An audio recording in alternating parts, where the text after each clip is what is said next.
Hello, beautiful person. So happy to see you again. Just a quick video tonight talking about stress and belly fat.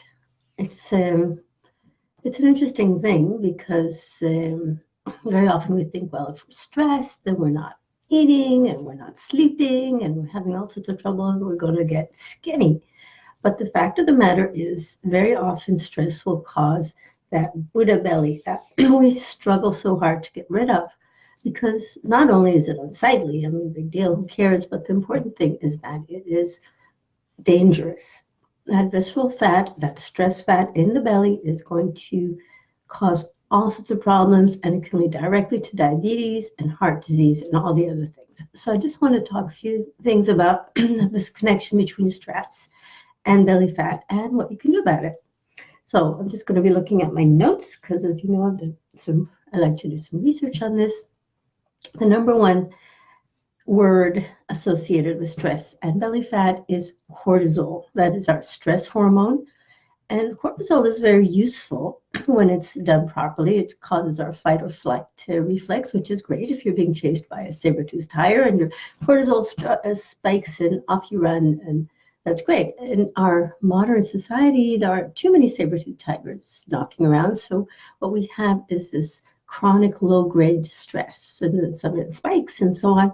But it's basically we are stressed all the time. I mean, if you're an antelope, for example, and you see a predator, you're stressed, you run away, and then they start grazing again as if nothing happened. It's like the stress just goes. It's like acute, and they run away, and then they start grazing again. We just keep on and on and on with the stress, and it's just so bad for us, and it will kill us if we don't take care of it.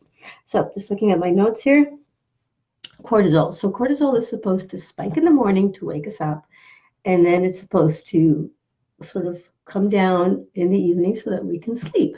What happens is that it gets dysregulated, and then we get weird spikes at the wrong time. And so, for example, it leads to uncontrolled eating. Okay, so you come home and you're starving, and you just eat. There are actually studies that show that people eat like up to 300 or 500 calories more when they're stressed. And it's not that they're so hungry, it's just their hormones are out of whack.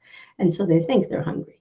So one way to deal with that is to make sure you have healthy snacks when you come home so that you're not just going right into the potato chips or candy or whatever it is.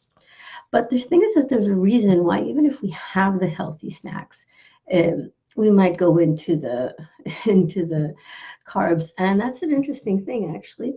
That's the second point, is that our body knows that if we have carbohydrates, it's going to reduce our stress. It releases insulin, it causes the cortisol to go down, and so actually eating carbs is actually releases stress.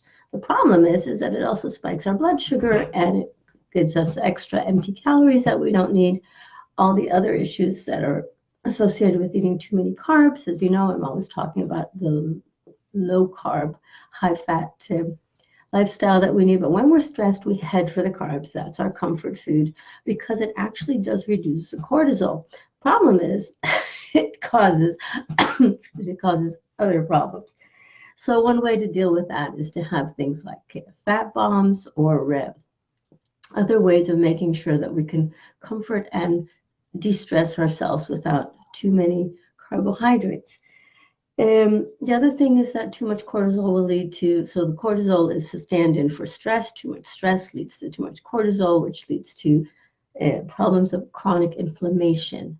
Like basically this fat that we have, it actually acts as an organ that creates hormones and inflammation. And this can lead directly to things like diabetes and heart disease and so on. So it's actually the actual visceral fat itself is generating the inflammation. So we really need to try and get rid of it. Okay, number 4, when we have too much stress, we have disrupted sleep. And the lack of sleep makes us even more stressed because we know we should sleep. And then the cortisol spikes at inappropriate times. It's a mess. So again, we can deal with this by more exercise, using adaptogens, reducing the actual stress in our lives to the best of our ability. And number 5 that I found in this article that I was reading. So number 1 was uncontrolled eating because of the stress. Number 2 is making bad choices when we do eat. Somehow those vegetables just don't look too appealing when we really want to get into the sugar. And chronic inflammation that's caused by the actual visceral fat and stress belly, if you like. Disrupted sleep. And then number 5, people actually become less physically active when they're in high stress. They don't want to move, they don't want to exercise, their metabolic rate can drop, all because of the increased cortisol. It's not a good thing because exercise is the best stress buster that there is. Forget all the meds. Just go for a walk and you'd be amazed how much better. When I say forget all the meds, I'm not talking about if you clinically need them. I'm just talking about if you're feeling stressed, instead of having a drink, go for a walk. So so this is just 5 things that I found that have to do with that stress belly that we've got and how to get rid of it. And I have actually some more tips about this that I could be happy to send to you. I mean, this is getting long, so I just wanted to say, if you want to learn more about stress reduction and stress belly and how to reduce it, drop me a message. I'll be happy to send you some more information that I've got. I particularly like using adaptogens and exercising, but there's other things that people can do. So I could send you some information on that if you would like. Just drop me a message. So that's what I wanted to talk about tonight. Have a great evening. Remember, I love you. Talk to you again soon. Bye.